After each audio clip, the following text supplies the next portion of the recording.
C5 J. Let's go. Put that old school. Yeah. I was raised in the hood, got caught up in the mix. Threw my life away over gangs and politics. Hey yo, what's good with everybody, man? I hope everybody's having a productive day, feeling blessed, and like I always say, is one life, one chance. We only got one chance to do this right. Let's get it done. I've been meaning to do a reaction on this article. Shout out to Los Angeles Times if you haven't read it. It's called The Mexican Mafia Tapes. It's a 3-part series, and I'm gonna do a reaction to it. Somebody shot me the articles and I read it. Very intriguing story, but I'm gonna paraphrase it so I'm still under the guidelines of no copyright infringement and, you know, stealing somebody else's content. So I paraphrased it, I wrote it out, I asked myself some questions that I can ask you guys, and also come up with some different narratives. That way, you know, I'm not stealing somebody's content, I don't get in trouble by an incredible author. Does crazy investigative work. His name is Matthew. Look him up on Los Angeles Times. It'd be a dream to work with that guy, and he maybe teach me one or two things how to do this investigative journalism stuff for you guys. But in the meantime, let's get into this video. So I've done quite a few videos, elaborated on a few stories when it comes to Ralph Perico Rocha. And we all know his story, and everybody on YouTube has talked about his story. It's an article you can Google and research, and a lot of Mexican Mafia members died and got reincarcerated once again behind the power struggles that were taking place in the early 2000s. We all know about Mondo and Asana. That look at how many people got deemed no good, and how many people died, and how many people stabbed one another, how many people were under investigation, all for political power and territorial gain in these regions of Southern California. Same thing with Perico, out causing ruckus, went on a rampage for territorial gain and money and greed. And they didn't care who they hurt in their destruction and their path. They even went after their own Mexican Mafia brothers. They all want control of California. California is one big money grab. It's a big cash grab. And they're all going to fight for it. They're just not going to tell each other they're fighting for it. And when they do enter an altercation where they fight for it, do you guys realize how many disputes have been settled and Mexican Mafia members and NF members remain in their organizations as members and continue to call each other brother, while the rest were nothing but victims of collateral damage? See, we don't talk about the people that were involved in these ordeals, in these powerful political struggles that were taking place, because there were nobody names. Their names may have came out in an indictment. Their names have been, pictures have been posted on Google in an article. They were caught up in the midst of it. Where are they at now today? Who's talking about them today? We only factor in and idolize and glorify the members who started the struggle, not the people who are actually involved in the struggle, who actually took matters into their own hands on these power struggles and either died, got deemed no good, or on the main lines doing life without, while these big homies get the glorification for these kind of power struggles. What I didn't know is that Ralph Perico Rocha actually worked for the ATF. Blew my mind when I read this article. I said, no way. When did that happen? Like I said, great investigative journalism for the Los Angeles Times. He did his job. So basically, what took place is he was looking at a RICO Act, a racketeering act, facing life without the possibility of parole for extortion. And they got him. And he decided to say, you know what? I'm going to turn my life over. Now, for whatever reason, whatever factors and justifications that man decided to be in the men's central jail in Los Angeles County, decided to say, you know what? I'm willing to work for the ATF.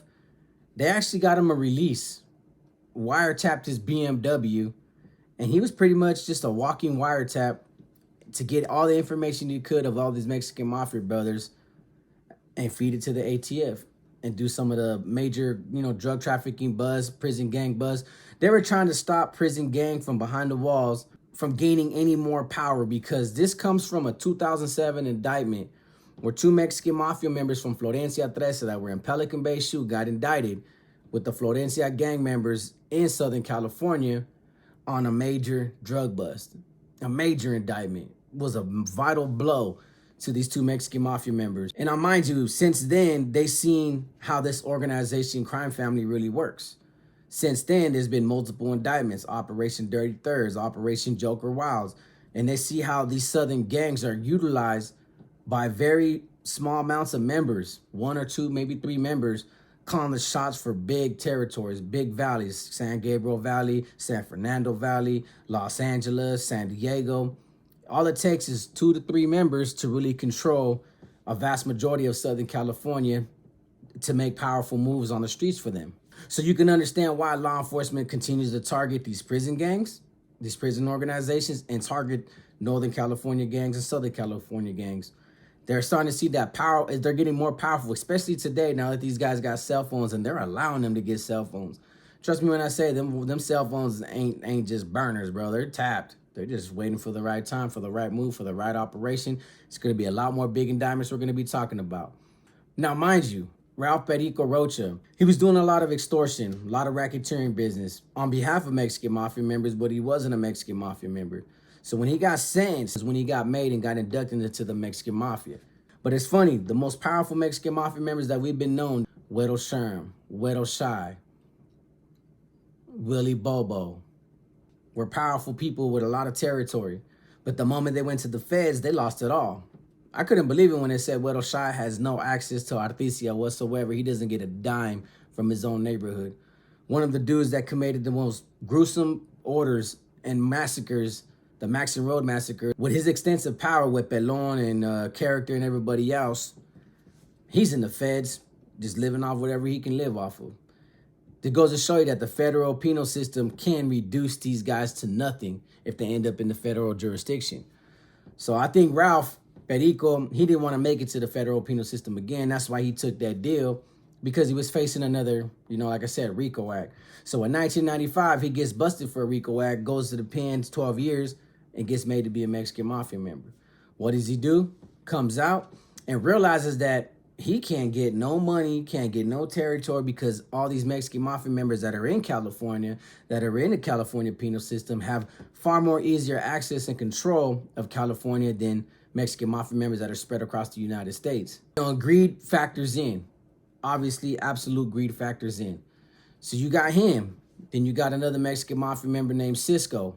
They're working hand in hand with one another, gaining territory, the neighborhoods that they belong to, and regaining it back from belonging to other Mexican Mafia members. And we all know that story about him and Jax Padilla. Jax Padilla was running La Puente at the time. And what happens there? See, law enforcement already knew what took place, but let it all unfold.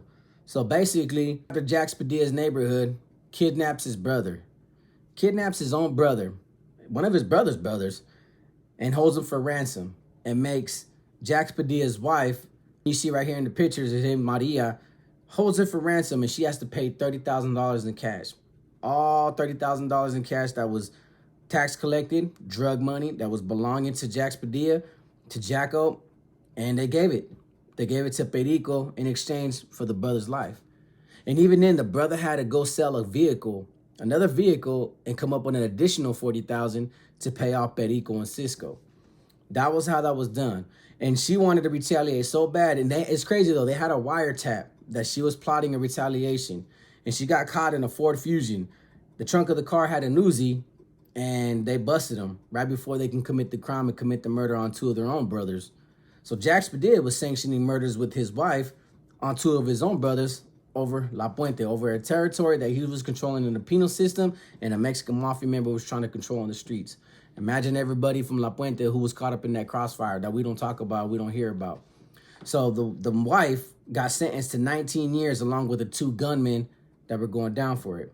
Now, I couldn't even get the gunman's name so I could do background checks, do research, see what their criminal records is, present them to you guys as a YouTube video, because nobody wants to talk about them. Nobody chooses to talk about them.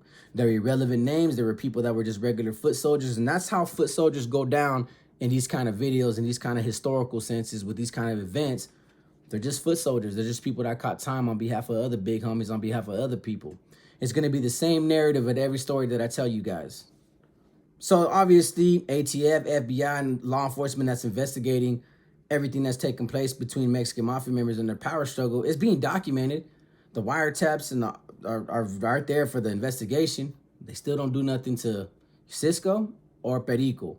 They let them go out there and continue to cause their reign of terror. While the wife gets busted and gets sentenced to 19 years because they caught her in the act in the midst of committing a murder anyways.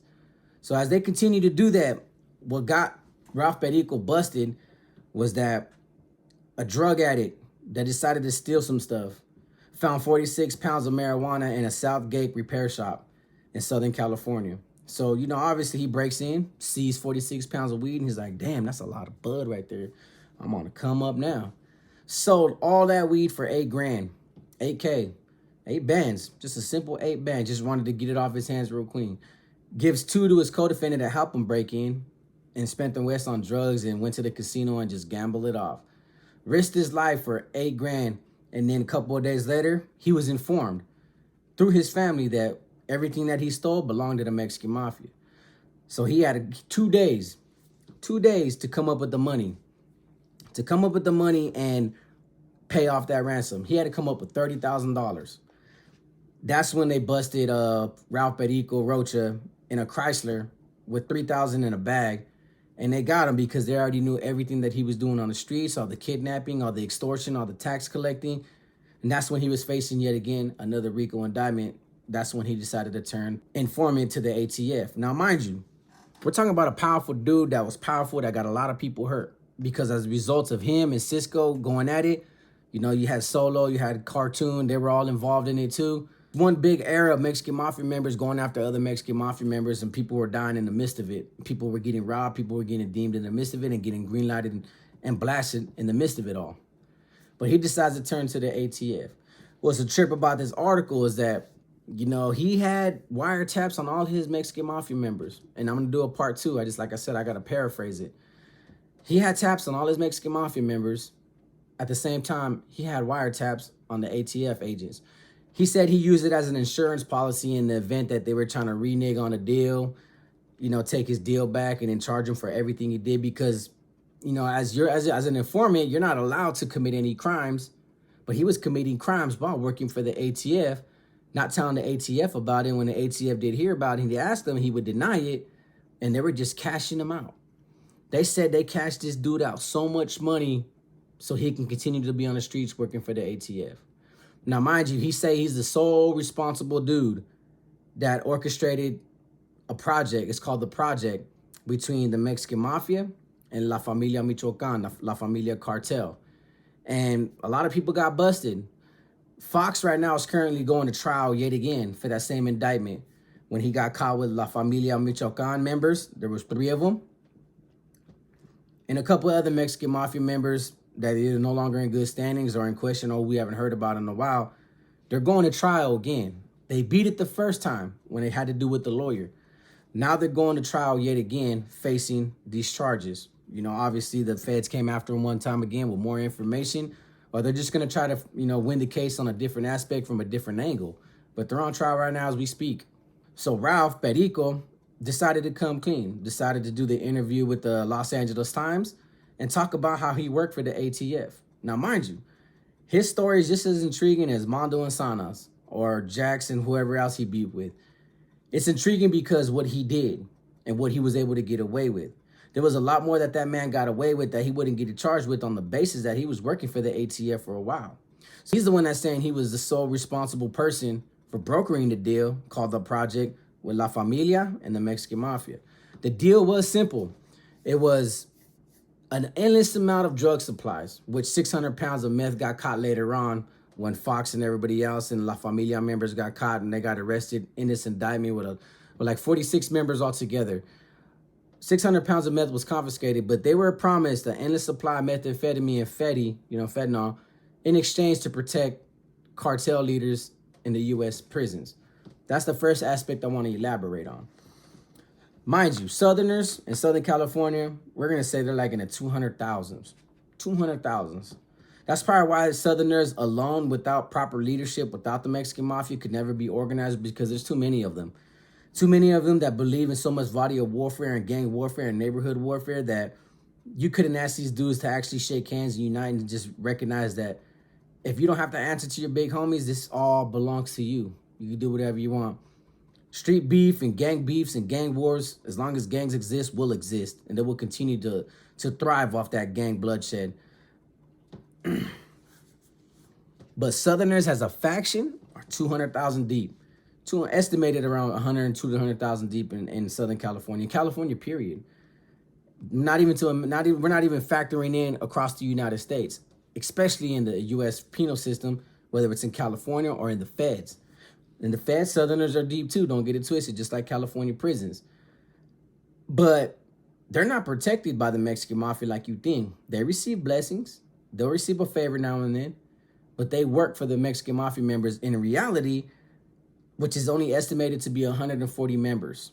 140 members is a rough estimate that I've been able to receive. And that's in California prisons, on the streets, and in the U.S. penal system. 140 members. So 140 members of high caliber men who just have a way with words, I guess, could control over 200,000 members across the streets. What does that tell you guys? That your guys' way of thinking is so low level that you can never reach the heights that these men have established for themselves? Because one, they're not going to allow you to. Two, they're going to reduce the chances of ever having to share their wealth and their power with people that they don't want to work with. They just rather you work for them. It's a basic concept that Southerners and Northerners will fail to understand to this day. But yet, the Mexican Mafia is willing to broker a deal with La Familia Cartel, say, you know what? We don't care that our people starve. We don't care that our people are broke. We don't care that our people are wearing old clothes from last year. We don't care that our people don't eat spreads. But we care about your homies. In exchange, we'll protect them throughout the United States. You give us a list of names of all the cartel members that you want us to protect, and I'll make sure all my little Sureño homies will surround them, protect them, and give their lives for these men. That's how easy it was. So all the Southerners had to just look at this dude and acknowledge that, man, that's a big homie, a real big homie. Because that's in reality, that's who the real big homies are. These cartel bosses. But like I said, these cartel members, they don't have power in prison like you think. They have power in Mexico amongst each other and amongst those facilities. But put one cartel member on a yard and see how much power he really has. Because he's not in his territory. He's not in his homeland. His power is reduced to nothing. In the same essence, you throw a Mexican Mafia member in a Mexico prison and he tries to say, hey, bro, I'm a carnal.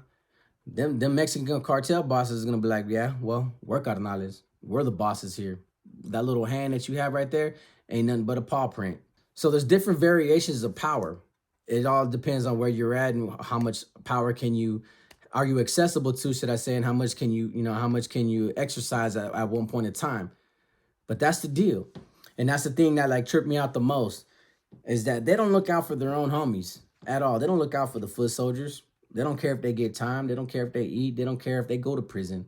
They don't care if they're going home to nothing, if they're paroling with only $200.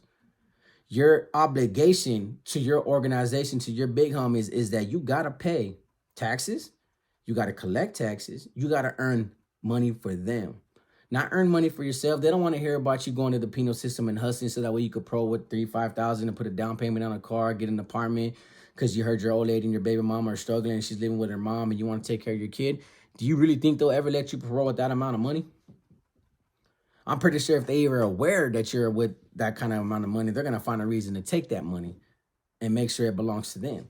So you got Southerners that go out their way day in and day out, whether it's through the neighborhood, whether it's through a letter, a huila, a cell phone, a phone call, for these guys, but yet these guys only extend protection, defense, and an opportunity to be part of a bigger organization for themselves, not for the Southerners, but for themselves, to work with the cartel and people across the border so they can get money. Because all they heard was an endless supply of meth means an endless supply of dollar signs that I'd be filtered back into the penal system in all my books and in my bank accounts.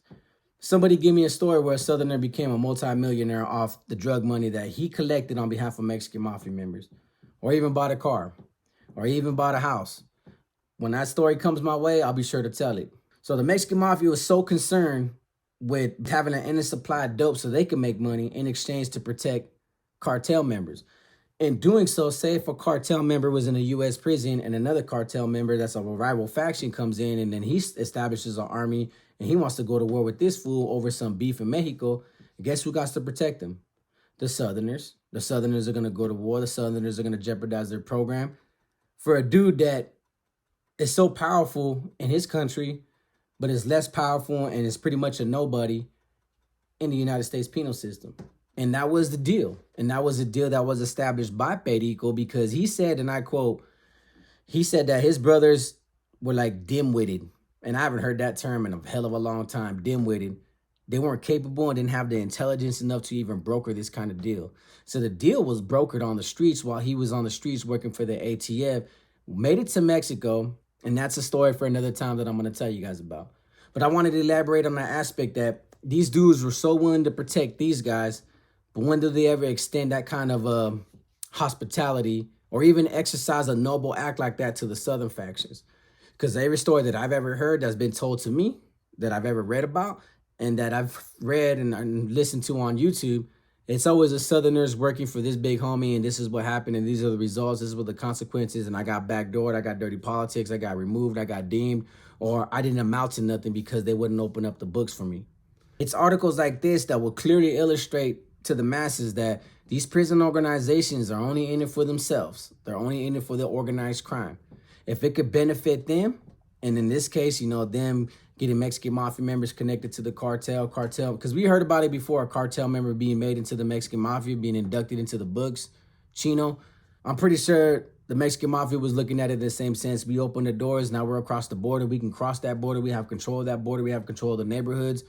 We could become just like these organizations, become a multi-billion-dollar enterprise. And part of that deal that was brokered was that they were going to utilize Southerners to collect tax money, drug sales, and most importantly, commit murder on American soil on behalf of Mexican cartel members because they can't cross the border or they chose not to operate on this side of the border. So they're going to utilize a Southern faction to do it. So once again, without the Southerners' permission, without the Southerners' approval, without notification to the Southerners, like, hey, we're going to utilize you guys to commit murders on behalf of cartel members, but on behalf of us, though, for our behalf, for us, so we can get in good with them. Southerners weren't told, hey, soon you guys are going to be committing murders for the other side of the border. Whatever Mexican drug wars they have going on, you guys will be the result of it. You guys kill some dudes, make us look good, we get paid, and ahí te va. Part of this deal that was being brokered, there was a substantial amount of cash that was given. Couple $100,000. I'm going to review the article and I'm going to share it with you guys and I'm going to paraphrase it. All that money made it to a lot of Mexican Mafia members, certain Mexican Mafia members that were part of this deal. But where does that money really go? How much of these Southerners benefited from that money in the penal system?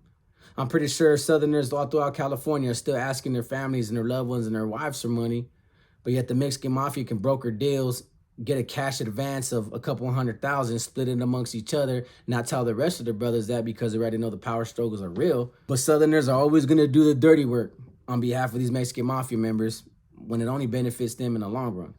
So he illustrates throughout all these wiretaps what each Mexican Mafia member was involved in, what they said, the phone calls. At the same time, he was documenting everything the ATF was telling him to do, just in case he has it in court, to bring it up in court. That way, if they try to say or try to incriminate him, bring charges on him, he's like, well, I got charges on you too. You allowed me to do this. You gave me bribery money. You gave me money to do this. You knew about this and you asked me about it and you turned a blind eye to it. All because he said he wanted to know and wanted to be remembered and wanted to tell that he still existed. I'm going to end the video on this note. He said he did it. He brokered a deal. He wanted to be the one responsible for the deal because he said when he came home, he realized that the image of the Mexican Mafia was diminished and he was trying to bring that image back to the old days. So I was like, man, I don't really know too much about the old days. I wonder what those days look like. But that was his ambition. That was his obligation.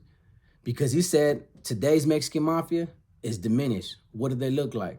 What they look like is the stories that I've been telling you about and other people on YouTube that have credible information, credible resources, or people that voluntarily just showed up anonymously and decided to tell the story of what he really looks like from the inside.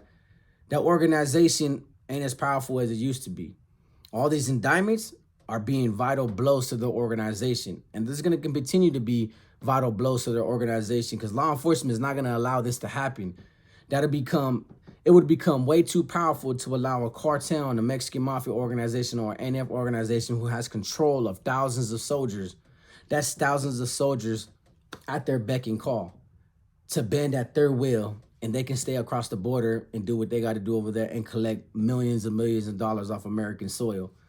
But the moral of this video is that I wanted to bring up is that this is coming from a Mexican Mafia member who was known to all of us throughout social media for his story, for his power struggle, what he did, how he went to war with his own brothers.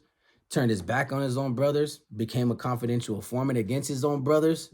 We may perceive a lot of these stories about a lot of these Mexican mafia members as being cutthroat and scandalous individuals, but sometimes even the most powerful people, you put them in the right situation and under the right circumstance, you can break them.